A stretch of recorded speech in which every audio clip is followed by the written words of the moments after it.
Tonight, House lawmakers just approved aid to Israel, but the Republican-led bill is facing strong opposition from Democrats.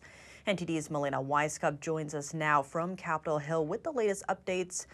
Meliina, how did the vote break down, and do you see any path forward for it in the Senate?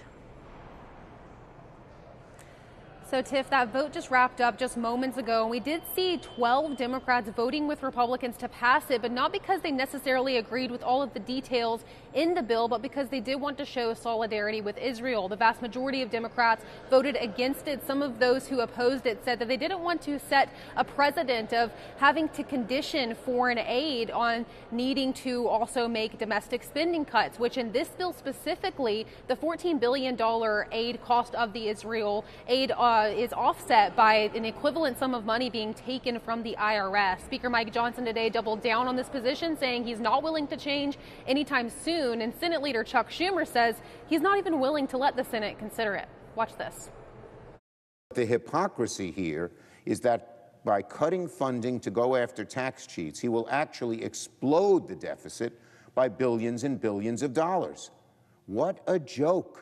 And if Democrats in the Senate or the House or anywhere else want to argue that hiring more IRS agents is more important than standing with Israel in this moment, I'm ready to have that debate. But I did not attach that for political purposes, okay? I attached it because, again, we're trying to get back to the principle of fiscal responsibility.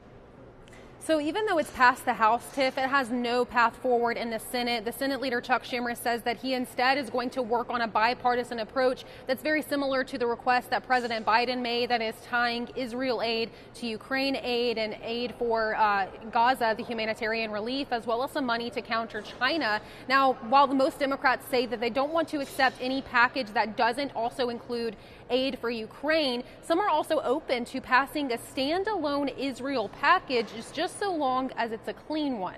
Here's what a few Democrats told me tonight heading into that vote. If the urgency is aid for Israel right now in the supplemental, give us a clean supplemental bill, and I think you'll have a strong bipartisan vote. And again, you know, we've got a problem on our southern border, and putting border funding in there is totally appropriate. So, guess what? Iran is profiting and partnering with Russia, and that's why it's all connected. And that's why this package has to be connected to send a message to Iran and to Russia. Now, I think it is interesting to see the fact that some Democrats do, support adding border security funding to a package. This is also in line with what President Biden requested, although President Biden said that this specific Republican bill that we just saw pass the House is going to be vetoed if it does, in fact, some way make it to the White House, which it won't because the Senate will not take it up. As for a path forward, Tiff, well, we could see a few options to get out of this gridlock.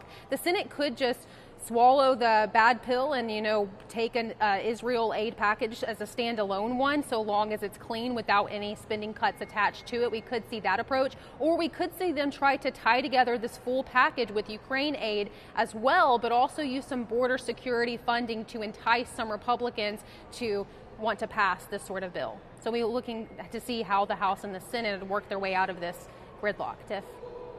Meliina, thank you for that update.